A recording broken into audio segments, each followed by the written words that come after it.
Hey everyone, welcome to Cheap Old Cars and Audio. I'm John. If you want to know what kind of audio I like, there's some clip speakers right back there. Hey, how about that? This will be a little bit of an introduction to my channel. I am a car guy, always have been.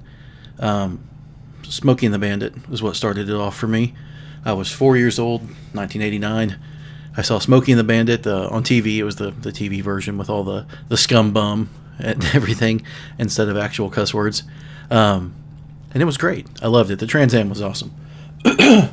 When I was a kid, I wanted the truck. Everybody calls it Snowman's rig. It's not. It was Bandit's truck and trailer. And Snowman drove it for the movie because they ran teams some. But I wanted the truck, and I just thought that was the coolest thing ever. As I got a little older, I wanted the car. I eventually did get it, and I'm not going to put it up in this video. I did get a 77 Trans Am. It was not a Y82 special edition. It was a black on black deluxe interior option. So the same interior as the movie car,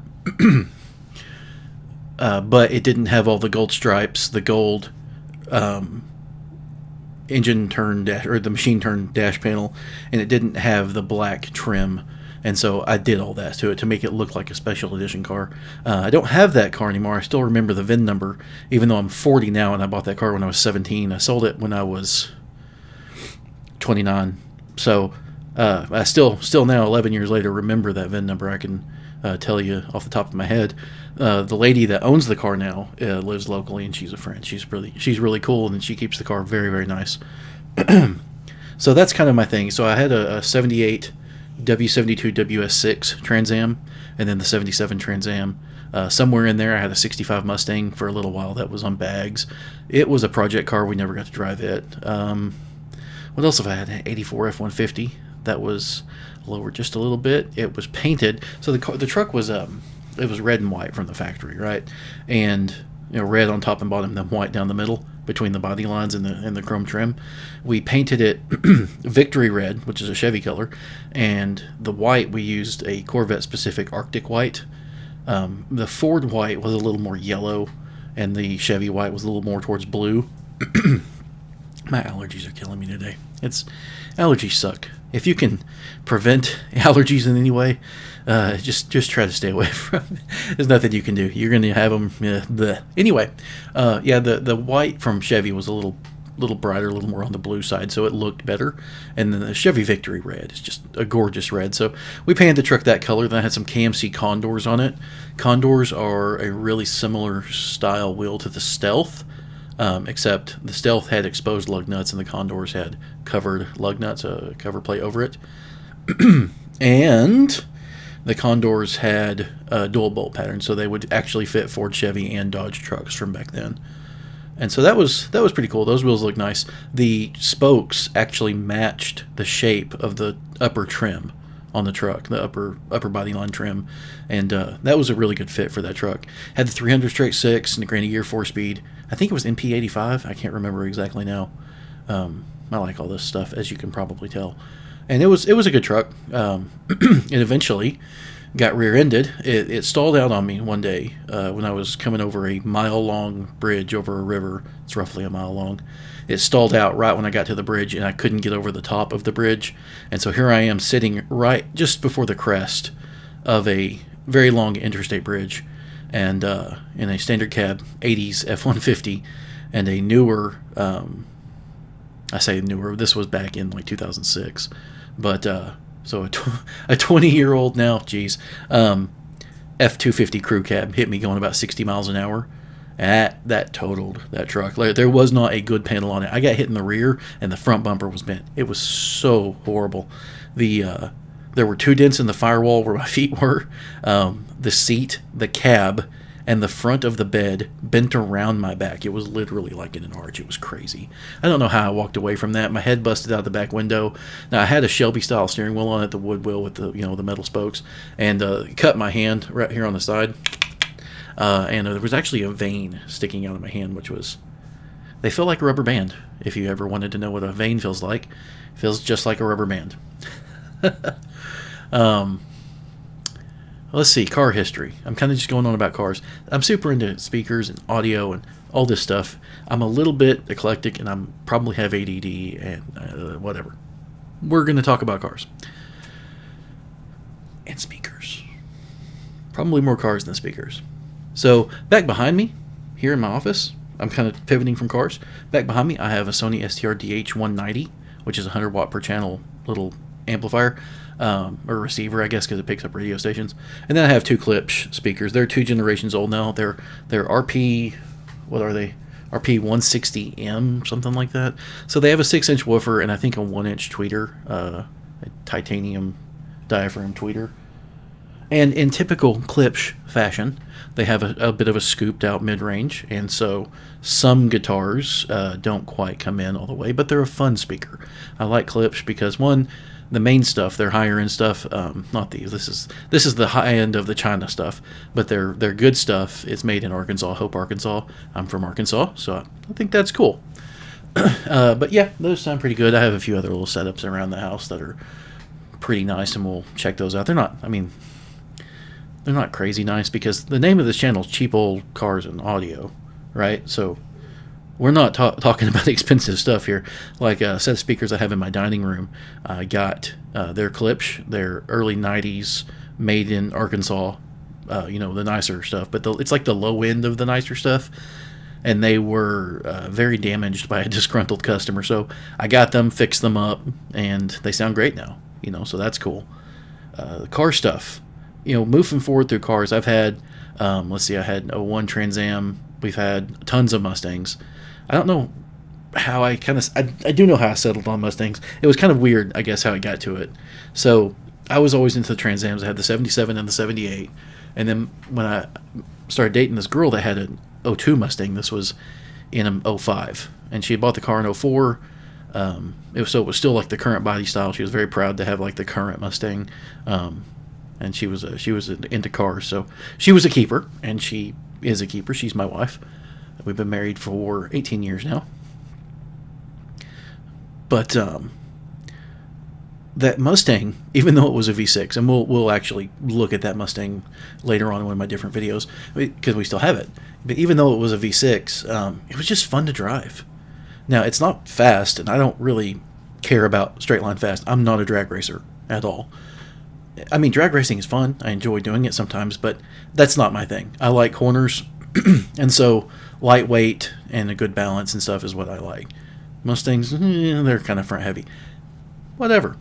Anyway, but it was fun to drive. We bought an 01 Trans Am WS6 auto car.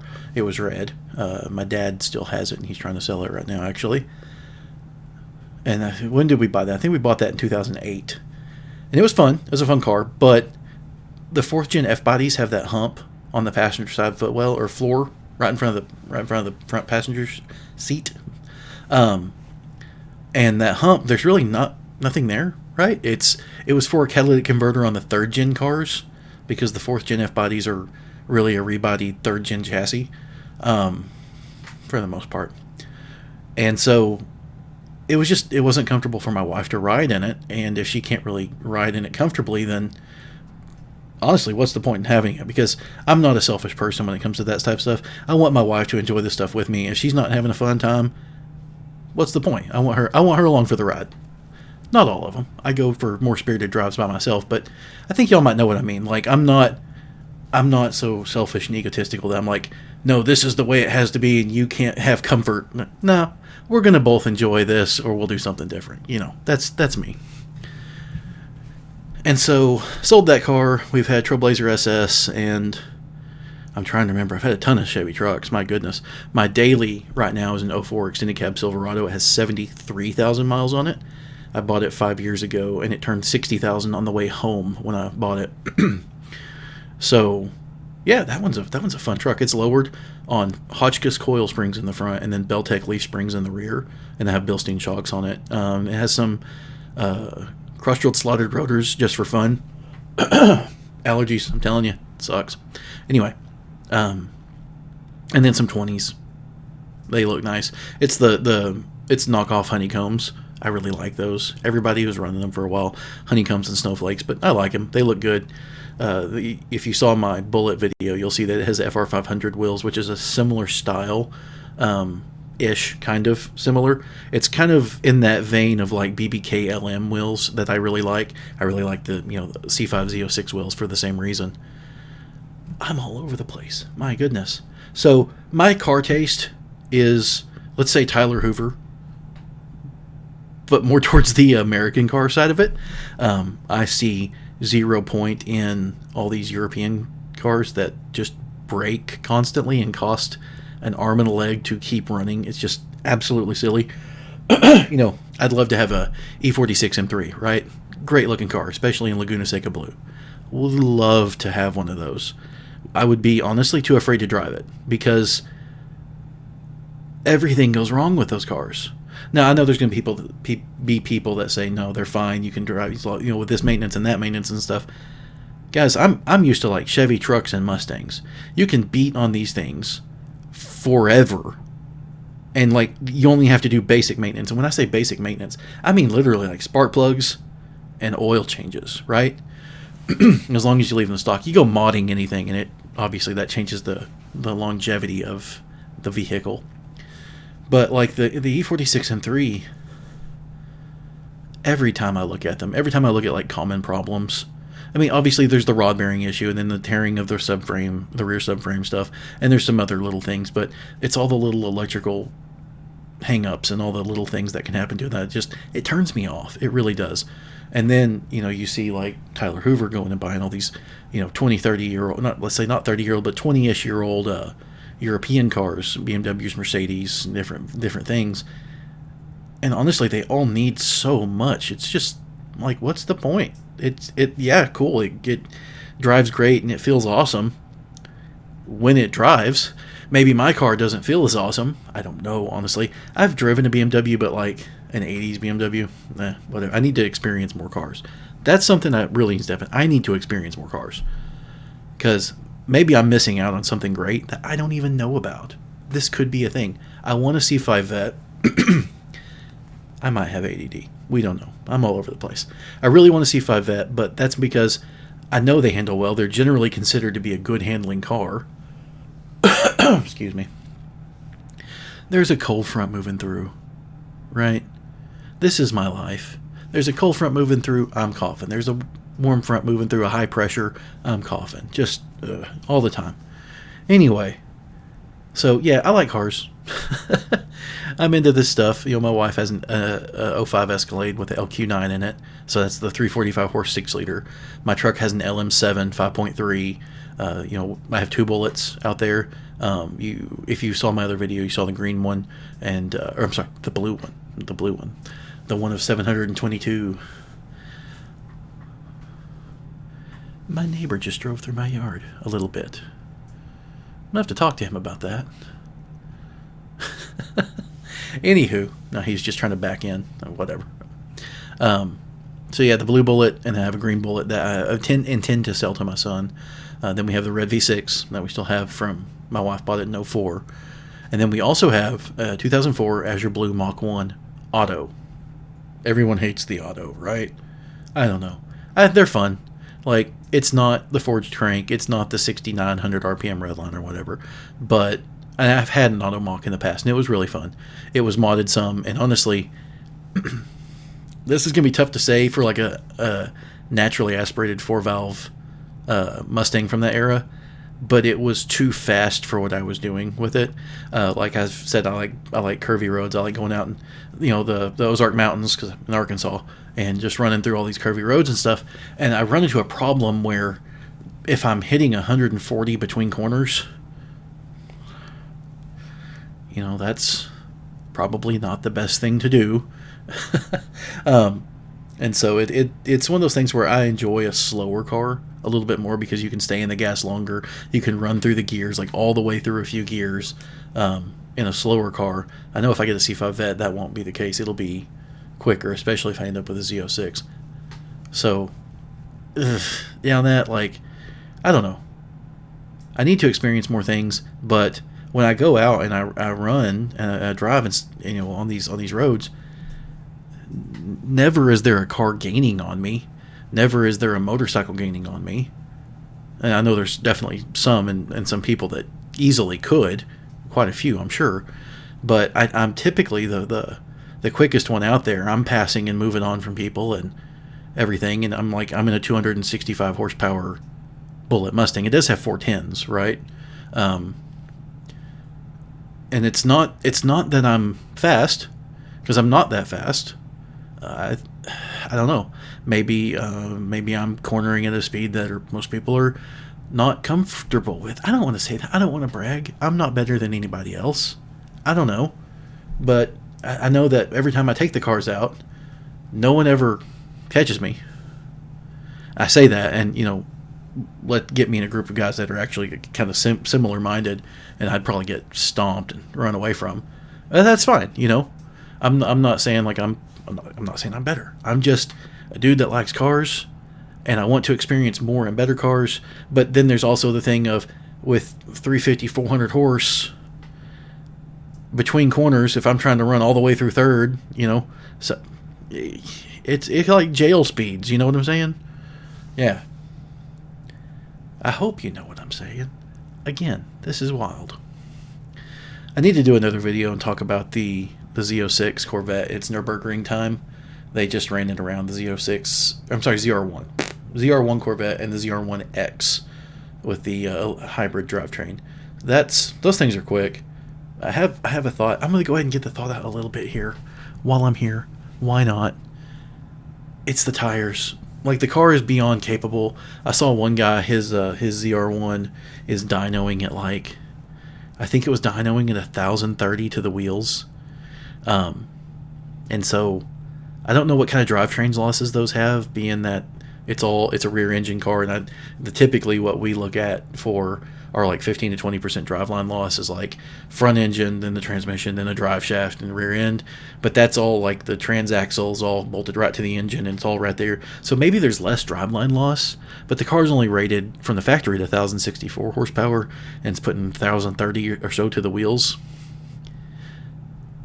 That could be a dyno that is reading high. And honestly, I don't know.